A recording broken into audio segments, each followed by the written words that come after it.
What is up, you guys? Koga here again, and it's been a hot minute since the last video. And you know, with the weird league that 3.16 was, it started off very good, but then towards the end it kind of got boring real quick. And you know, of course, I took a break from POE thanks to vacation, I got COVID, and a bunch of other things. But we're back at it again with either 3.17 or 4.0, which is basically the new big expansion with the new endgame boss. And they're kind of getting rid of Cyrus, it seems, from like that map tab, and they're kind of moving the conquerors to maps. So it's going to be interesting what they're going to, have in store for us this league. But, I want to go over the balanced manifesto. It's not going to be a reaction because I'm going to be honest, the minute this shit came out, I was on my phone reading this goddamn essay so fucking fast on my little phone. Don't ask me how the fuck I read that, to be honest with you. Like, I have so much patience for reading. I don't know. As long as there's numbers on the screen, I'm like, I need to know what it is, because as a person who enjoys playing POB more than the game itself, and I love making builds, this stuff is a lot more interesting to me than anything else, because it kind of gives you a general base of what the meta might be or what's the new kind of cool thing to do in the game. But, this is basically a TLDR if you didn't want to read a goddamn essay. It's actually pretty simple, balanced manifesto. So, I want to go over it real quick with you guys, share my thoughts, and pretty much what is important. But before that, if you guys enjoy the video and want to help me out with the YouTube algorithm, please, leave a comment, leave a like. I would thank you very much. If you have any questions, of course, like usual, please go ahead and I'll do my best answer them, though. For the most part, it's all speculation. Keep that in mind.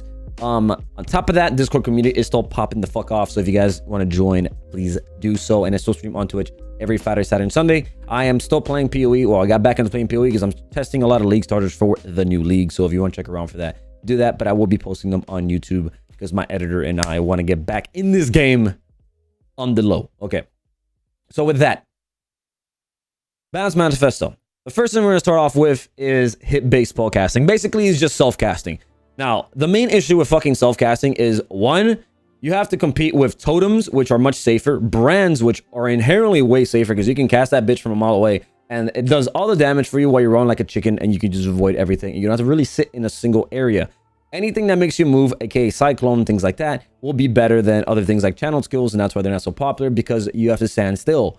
And if you don't really play like Uber Elder and Cyrus and things like that, most things in this game, if you just stand still for a split second, you will die, especially in things like the Maven or the Feared. This game really keeps you on your toes, which is nice, but it doesn't do well for things that make you want to stand still, So the problem with spellcasting was they removed a lot of cast speed, and when you are self-casting, majority of skills want to use Spell Echo. And I have an inherent problem with Spell Echo because while it does make you cast more times and gives you a shit ton more cast speed, which did get nerfed a while back, it isn't like multi-strike where you can cancel the animation of the cast speed to then dash. You actually got to finish your animation of the cast in order for you to then move, and that's a fucking problem. So the only way to get around this, either they give us a animation cancellation, which I don't know why they haven't done that yet for like multi-strike, where your multi-strike you can do only 2 attacks and then leap slam out if you need be, and they did that for melee. Since spells are not always melee, they haven't done it for Spell Echo, but I feel like it needs it. The only way to get around that is get a fuckload of cast speed, and on top of that, get a shit ton more damage. So basically what they did is they literally just flat out gave like a massive buff to everything that does hit damage for spells, basically not damage over time stuff, like not Winter type brand or Vortex, just the actual fucking hit of like Freezing Pulse. Arc got a pretty big buff, and I'm excited for that because I do have an Arc Ignite build that I don't know if it's a buff or nerf, we'll get over that. But yeah, so basically they just literally buffed like most spells by 45% more damage, up to 60% more damage at level 25 if you stack a lot of +1s and things like that. On top of that, Runic Daggers are basically like daggers with crit on it. They usually don't, or not, they don't roll cast speed, but now they're making it roll cast speed so you can build into, cast speed daggers, which is neat. So you don't have to like worry about scepters and ones as your only source. They gave Orb Storms kind of like a single target little mechanic. It's a bit weird. I don't understand it. We'll go over a little bit. And then the unique thresholds, like from, I think, Act 5, that gave you like, like Frozen Trail gave Frostbolt like additional projectiles and it makes it move faster. Freezing Pulse was it? No, I forget what the Freezing Pulse one was, but basically they're removing a bunch of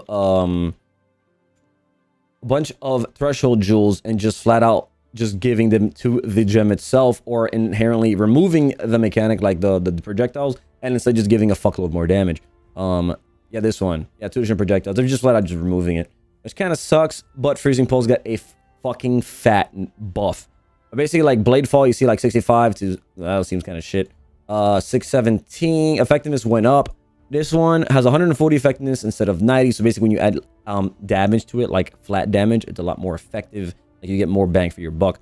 Let's see, 893 at top level over 617. That's pretty massive. Divine Eye, they get a buff. It does like 110% more damage per thing.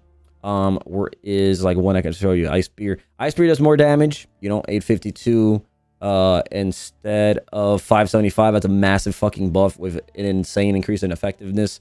Things like that. Where the fuck is... I'll use when I show you freaking Freezing Pulse, because that thing looks disgusting unless it's like down here. But in essence, in order to kind of like... Oh, they even buff like some channeling skills, which is nice. Because it's a soft cast. In order to like kind of like nerf everything else, the whole point of this was to buff spellcasting. But if you buff a bunch of spells, why would anybody go to spellcasting when there's still like all the trigger stuff? Well, they basically nerfed the trigger stuff so that the buffs to spells and the nerfs to triggers are kind of like keeping it at the same point. A big one for me anyway, like mines, everything like with less damage on it kind of got like a maximum level almost doubled, like a 1.5. See, like 50% less damage for Blast Chain Mine at level 20 instead of 33. It's 20% less damage. Battle Mage Cry I don't really give a fuck about because I really use it for support. Arcanist Brand too, but you know that did get a nerf as well. Cast on Crit used to give 20% more damage. Now it's 19% less. That's 40% more damage difference. Same thing over here. At level 20, it's 10% less damage. Previously, it was 30% more. Again, another 40% difference.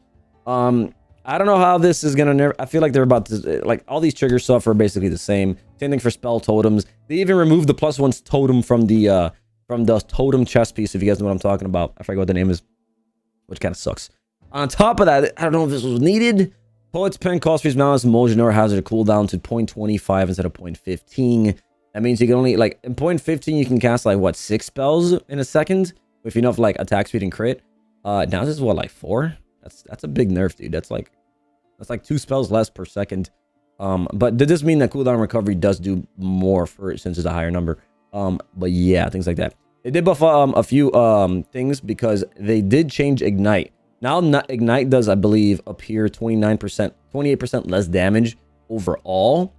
But they're doing that because they buffed fucking spells. Like the hit damage of the spells, the base damage so high now that Ignite's basically got an inherent buff from spells. So they nerfed it a little bit, but then for attacks that got hit with this, or like any skill that kind of was focused around Ignite, they buffed it in order to make Ignite still the same. Things like this: Blade Trap, Explosive Trap, Fire Trap, Ice Trap, things like that. Here's some buffs that have been made to dedicated totem and trap skills and some attacks that are designed for Ignite damage. Things like that. I don't know how I feel about this, because if they're not designed for Ignite damage, they basically got an Ignite nerf. But you know what? It is what it is. You shouldn't be playing a fucking Ignite build with a skill that doesn't do Ignite. Arc, I think, like, is not meant for Ignite, but it did get a massive buff in terms of hit damage. I think Arc Ignite is kind of where it is right now. It's a meme build, but it did do all the content in the game. Almost killed Feared. So I do want to share that with you as soon as I can, since it seems to be like it's not going to be unchanged. Unleash got absolutely fucking shit on. The first repeat does 50% less damage, and the second, and 41% less damage on the other repeats. It's like, it's fucking, it got shit on, dude. So yeah, cast speed's down, daggers, yada, yada, yada. There's a lot more cast speed around the board and things like that, essences and things like that. Threshold jewels, like I said, they removed them. Freezing Pulse, oh, there we go. Freezing Pulse now deals like fuckload of damage. So at level 1's unchanged, but at level 20, 2,188 top end, 1,400 bottom end, instead of 800 and 1,300. That's like, bro, that's like a 1.5 damage increase. That's insane. And the effectiveness is like higher than Frost Bomb, 330. Freezing Pulse is gonna be nutty, dude. That's fucking massive. Like, I'm starting to think that freezing, like, I think the nerf to cast on crit doesn't, I think the freezing pulse buff outbeats the nerf to cast on crit, but that's kind of weird. But yeah, things like that, and cleave and all that stuff has an effectiveness to added damage. I don't know if they removed the Fortify cleave one. Kind of sucks that they did, but I believe they removed all of them. And then the only ones that they kind of kept is like the Spark one and the Ethereal Knives one to make it like a Nova, to keep it that way, kind of. Things like that. But they pretty much buffed all spells. Alternate quality is like trash. Honestly, I don't give a fuck about this. It's so minor. The Overstorm thing's kind of weird. So it does more damage. It doesn't hit as many enemies, and it doesn't beam as often, but it does a lot more damage. But I still don't know how this is gonna act. It says instead it will zap an enemy in range every time you cast a lightning spell from within the Overstorm's area, making positioning much more flexible. I'm not sure what that means. I feel like you still got to be in the Overstorms or not. It said it will zap an enemy in range every time you cast a spell from within the area. So maybe the range of Overstorms can pass the area that it's in. So as long as you're casting from within Orb of Storms, it can chain out of it. Pretty interesting. And these other buffs, like the attacks and Armageddon Brand and Burning Arrow and all that shit, in order to make Ignite better. Like, see, like President's Brand now deals 90% more damage of elements per energy instead of 60, things like that. That actually seems like a net buff. I'm not gonna lie, but yeah. Now for bows, bow builds are kind of like, I honestly don't think they're that bad, but compared to everything else, they're pretty fucking trash. I admit that, but their clear was still very good. But inherently, in order to make them more like competitive with everything else, they just buffed all the flat damage rolls on bows to kind of seem more like two-handed weapons. Because have you ever noticed that bows, like a bow with like 350 PDPS is considered pretty good, and if it hit like 400s or even close to the 500s, it was pretty fucking nutty. Like, it'd be a good ass bow. Meanwhile, two-handed axes can go over 1,000 something with like crazy numbers. It couldn't compete. And they do have a quiver to kind of do that, but they're kind of like bridging that gap, so now bows can probably roll a lot higher, and things like that. So basically, give bows the same local added elemental damage modifiers as two-handed melees, which are much stronger. I don't know if they did it for physical, unfortunately, but they did buff a lot of things on the quiver itself. But they added, like, they're basically making it more elemental damage, flat rolls and things like that. On top of that, the quiver, instead of having elemental damage, attack skills now has damage of bows, so it works with chaos and fizz, which is pretty nice. Things like that. And they changed the essence version of Essence of Woe, so now increased damage of bow skills, which is neat. The additional arrow, it's only on Shaper and Hunter quivers, or now it's just a mod on the quiver, so you don't need those bases, which is really cool, because that means you can just roll normal quiver with attack modifiers, and you have a chance of getting a fucking solid ass quiver with additional arrows and a bunch of other damage without needing the base itself. So you're not competing with as many mods with the Shaper stuff and stuff like that. Higher accuracy, higher attack speed, yada yada yada. This one's interesting. New mastery. Increases in reductions to arrow speed also apply to damage of bows. That's pretty fucking nutty. Arrow speed's interesting because it's not the same, I don't know if that's the same as projectile speed. If it is, then that's pretty fucking good. But yeah. And basically, they added new quivers. Everything seems kind of the same. The only thing that's kind of cool, they have an increased arrow speed one. Attack speed quiver, which is nice. And it added this one. Gain 10% of physical's extra chaos damage. That's really neat for like poison builds and things like that. And yeah, there's primal arrow quiver, 30% elemental damage attack skills. I think the fizz one is still really fucking good. Heavy arrow quiver, 16 and 27 fizz. That's a lot of fizz. But yeah, pretty cool. Sources of added damage. Same thing with the bow. So you know how they increases they added like elemental damage rolls, so they are more comparable. I'm surprised they do it for fizz, because I guess fizz has a lot more like scalability than elemental. Series is a lot more popular. So basically, they nerfed like all the added lightning, cold, chaos, gem things, except for added fire, because added fire is a bit like on the other side of the spectrum. It's like extra fire from fizz. It's not really like added flat damage. They nerfed them a bit, and instead they buffed a bunch of local damage mods, like local damage to spells, local damage to bows and weapons and things like that. They basically just buffed them across the board. Pretty much. That's pretty much the simple thing as that. Fucking Hydrosphere, rest in peace. Hydrosphere is still an amazing skill that lowers the lightning and cold res of enemies, and when you apply like, you know, chill, shock, or sap, or brutal, whatever the fuck. I'm surprised it didn't touch brutal, to be honest here, but hey, we'll cut our, you know, losses short here. Either way, Hydrosphere was insane because it had hit interaction. So if you had like Sniper's Mark, you could hit an enemy and like chain, or like if you can just chain off the Hydrosphere and then bounce back. It worked with this node over here as well that people abused. Where is it? If I can find it. Vengeance Cascader says attack projectiles return to you from final target. So basically what's up happening is if you have like only one pierce, let's say like you have a you're shooting a boss and the Hydrosphere is behind them, it will pierce the boss, hit the Hydrosphere, and then because it hit them, it will return back from that Hydrosphere and come back. Because it says from your final target, the Hydrosphere is considered the final target. While if the Hydrosphere wasn't there, it would just continue on and never come back at all. Or if you didn't have a pierce, it would just hit the boss and come back and wouldn't hit the boss again. So it's kind of nutty. It kind of made like projectiles kind of like a spectral throw where it passes them and comes back, effectively giving you double damage. It was also insane for cast on crit builds, like, you know, Ice Spear, the ones that I made in my last YouTube video, where like you can get a shit ton of projectiles and you can just shoot the Hydrosphere and the Hydrosphere will chain off of it. And they kind of nerfed that mechanic. So change Hydrosphere to have a 1 second cooldown before it can be hit again. Rest in fucking peace. This maintains the element mechanic on Hydrosphere to hit for allow some special skill interaction, but it's not a significant single target multiplier. Fucking peace, my friend. Sag. As for triggering marks, they basically took out the trigger, the like kind of like the mark trigger and mark when you hit a rare or unique enemy from the you know, like all the curse on hit things. It's basically just Assassin's Mark, actually, and Poacher's Mark. There's still like elemental weakness and frostbite and things like that on curse on hit on the rings from like each individual conqueror, but they removed the marks, and instead they kind of made them permanent. So basically now they want you to self-cast the mark, which is kind of weird for like skills that don't, builds that don't have a lot of cast speed. So they want you to self-cast the mark, and it'll just stay on the boss permanently. And that's kind of neat. So you only have to do it once at the beginning of the fight, and you're done. I don't know how this affects for bosses that kind of have phasings, aka Shaper and things like that. You might have to recast it, which is kind of annoying. But yeah. But they did add a mark on a hit trigger, but only for attack skills. I guess they did this because they figured that spellcasting builds had cast speed, and cast speed will kind of make up for the cast of it, and you'll be fine with that because it's fast enough. While attack builds that don't have cast speed will be pretty fucking slow. You probably die. So instead they give you a trigger support skill when you hit a rare unique enemy with an attack. This supports adds a cooldown and a small curse penalty, but it does not need to be linked to the triggering attack. Oh, it does not need to be linked to the... Oh, I didn't read that. That's actually fucking good. Okay, so I don't have to link it to an attack. That's actually really cool. Damn. So that means I can just have like a 2-link? Like mark on hit with a mark, and I don't even have to link it to attack. That's pretty fucking cool. It's not like curse on hit. Either way, that's actually not... I'm okay with this change. It's not that big of a deal. In my opinion, kind of makes like gearing a lot easier and just more, you know, gem issues with the sockets. Fortify and damage reduction.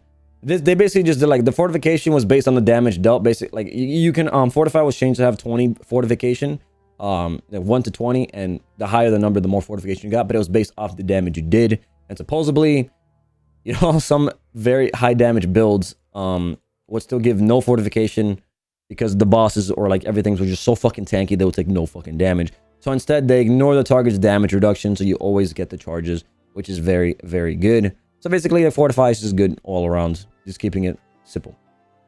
Here's an interesting one. I wasn't part of this because I don't play fucking corpse builds that often. But Detonate Dead was OP, especially like in Gauntlet builds, because if you bring a Spectre with a lot of, or Spectres with a lot of HP, your Desecrate would favor those Spectres when it summons a corpse of those Spectres.